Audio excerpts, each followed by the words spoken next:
Hello everyone, my name is Rachel. Welcome back to my channel. Today I am here to talk about 10 books that I need to read before the end of 2022. So recently, a few weeks ago, I did a video all about 10 romances that I think you should read before the end of the year. So I thought I would do a follow-up where I would talk about books that I need to get to as soon as possible. A lot of these are books that have been sitting on my TBR forever that I just keep pushing to the back burner for some reason. And then one of these is a very recent release that I'm really excited to get to. So without further ado, let's just go ahead and jump right on into it. So first up we have Rhapsodic by Laura Thalassa. This is a series that I bought the audiobooks for off of Audible probably 2 years ago or something at this point. This is a fantasy romance trilogy that I've heard amazing things about, and basically we have Calypso, who's a siren, and she has this bracelet with a ton of beads on it that goes up her entire forearm basically, and each bead represents a favor that she now owes to this being known as the Bargainer. Basically, this is someone that you can go to for favors, but they are going to come back for repayment. But for whatever reason, the Bargainer has never come to collect from Calypso. And so it turns out that the Bargainer is in fact a Fae King, and it sounds like there's kind of a second chance vibe to the romance between Callie and this Fae King. I'm very intrigued. This has a very unique vibe to me. I haven't read too many fantasy romance series, honestly, and after rereading the ACOTAR series, I am just desperate to read more from the genre, so I think that this trilogy would just be a really great place to start. Next up we have For Real by Alexis Hall.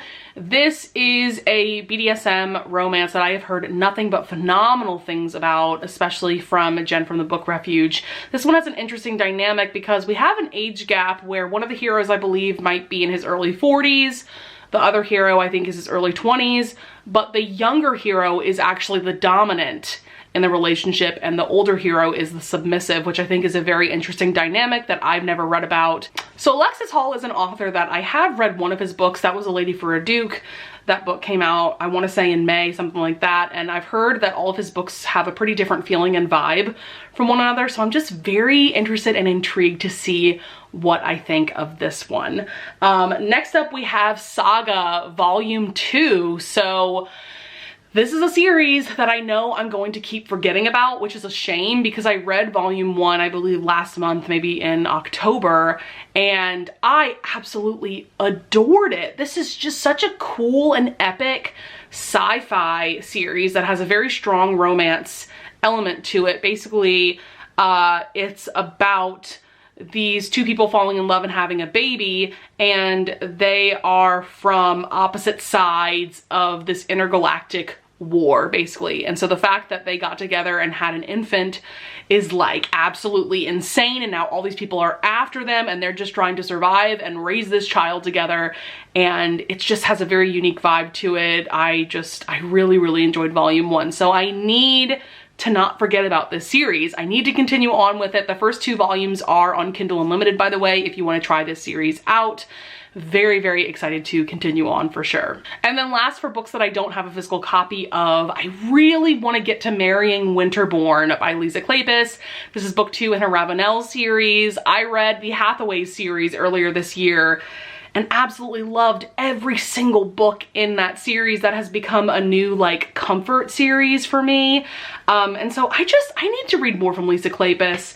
I read a lot from her last year in 2021, but I definitely just need to fit in more from her before the end of the year. And I've heard that Marrying Winterborn is one of her best romances. It's definitely a fan favorite for sure, and I know that it involves a hero who owns a department store, which I think is really interesting. I haven't read very many historicals with that kind of self-made man before, so very intrigued for sure. So now we're gonna get into this stack I have next to me of books that I physically own. First up we have A Duke in Disguise by Kat Sebastian. So this is a book that comes highly recommended from my great bookish friend Samantha from Books with Samantha.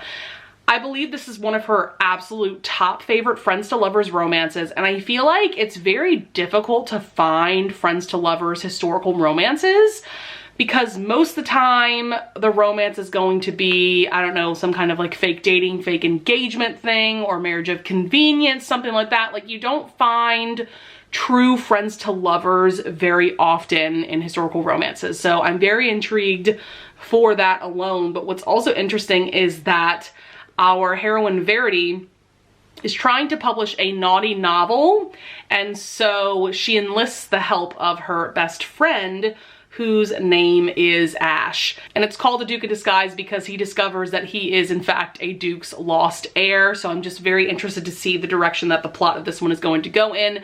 This is book 2 in the Regency Imposter series, and the main reason why I've held off on reading this is because there is no audiobook for some reason. I've searched everywhere on Audible, just the internet in general, and I don't think an audiobook was ever made for this, which is a shame.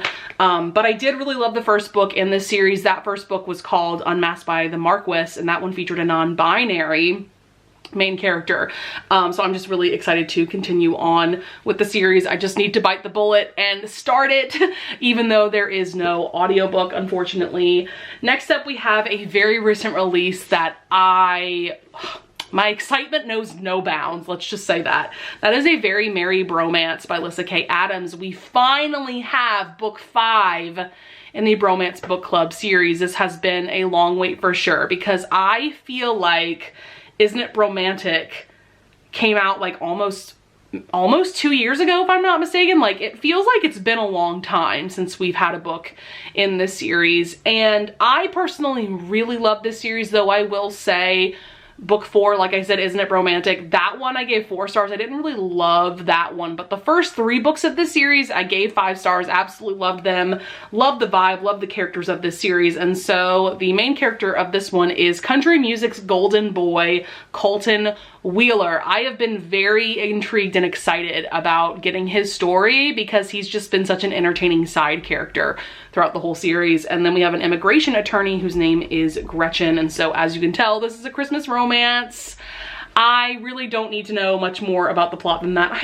I love these covers and the little details. Like, look at the little book that he has behind his back, and like, I'm just absolutely obsessed. Next up, we have a book that I definitely meant to read in October, maybe even sooner than that, and I just kind of keep forgetting about it. That is Moonstruck by Omley James. This is book 3 in her Necessary Evil series. This is a fan-freaking-tastic serial killer romance series. All of the books in this series are also MM. And when I tell you guys I loved books 1 and 2, I am not exaggerating. They're some of my favorite books that I read this year.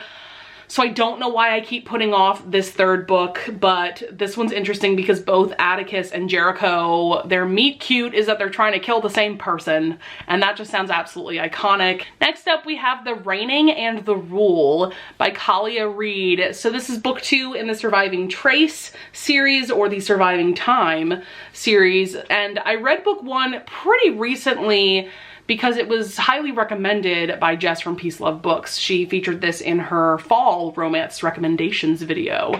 And I was very intrigued because I haven't really read many time travel romances. I can only think of like one other time travel romance that I've ever read, and she just made this sound absolutely fantastic. And you guys, book 1 of this series like blew me away. I did not expect to adore that book as much as I did, and I feel like part of that is just because of, for me, like, Kalia Reed's writing sucked me in from the very first sentence. This just has a very intriguing plot to it. Basically, we have Serene. She's living in present day. She has a fiance. She randomly time travels to 1912 and kind of takes over the life of the Serene that's living there, I believe, in Charleston, specifically in 1912. So the Serene from 1912 had a marriage of convenience with this man Etienne, but they like absolutely hated each other. And so when our Serene, the main character, you know, takes over her life, at first Etienne is very hateful towards her, but she eventually convinces Etienne that she is in fact someone else. She is not who he thinks that she is, and they end up falling in love. But that book just had so much suspense in it because you never knew when she was going to time travel back to her own time. and you can't help but fall in love with ATN. He's a very grumpy hero seemingly, but he ends up just falling so hard for Serene. And so the end of book 1 was definitely a cliffhanger for sure. So I'm just really excited to see how the series continues in this book. And then there is a 3rd book in their series as well. By the way, I am obsessed with these covers. Are you kidding me? They are absolutely stunning. So next up is a book that was featured in my November TBR. I'm definitely planning on starting this very soon, probably within the next week or so. And that is Real by Kennedy Ryan. I'm gonna be upfront with you guys. When it comes to Kennedy Ryan, I'm always a bit hesitant going into her books. I read her Grip trilogy last year. And the reason why I'm always hesitant going into her books is because I know they are going to serve all the emotional damage. And I don't know that I'm ready for that, but at the same time, like, everyone who's read this loves this book.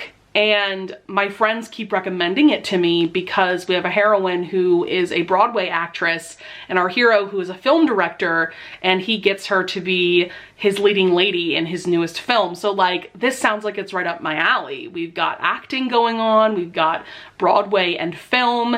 The audiobook I've heard is absolutely fantastic, and I do have that off of Audible. I think there's like music that's featured on the audiobook, which I think is really cool. Like, I can tell that this is a book that I'm going to love. Also, there is chronic illness representation. But like I said, I'm like scared to be scarred by this story. I don't know. But I'm definitely starting it very, very, very soon. And last but certainly not least, we have the big kahuna. We have Kingdom of Ash by Sarah J. Maas. Oh boy! Quite the commitment here. This book is almost 1,000 pages. This is the final book in the Throne of Glass series. This is the book that we will be reading in December as a part of SJM Along, and I'm very excited to say that I will be hosting the live show discussion for this book, so be on the lookout for that. That live show is going to be December 18th at 5 p.m.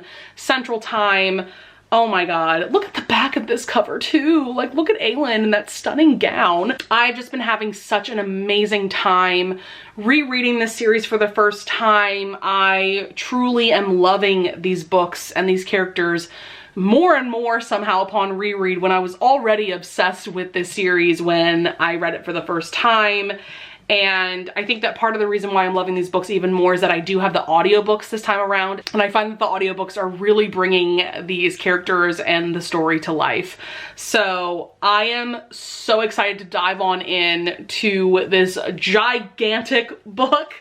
I have a feeling that I'm gonna love this way more than I did the first time, because I do recall being a bit like frustrated at times with like the pacing of this book. It's a very war-centered book, and I do remember kind of getting a little bit frustrated with that. But once again, I really think the audiobook is going to make me even more obsessed with the finale of this incredible epic series. I am just so excited to read this in December for sure. Oh my god, I need to put that book down. It is so heavy. So that is going to be it for 10 books that I absolutely need to read before the end of 2022. I hope that you guys enjoyed this video. I would love it if you would leave a comment down below if you want to discuss any of the books that I brought up, or if you want to tell me books that you really want to read before the end of the year. I would also love it if you would leave a like and subscribe, and I thank you so much in advance if you do, and I will see you guys in the next video. Bye!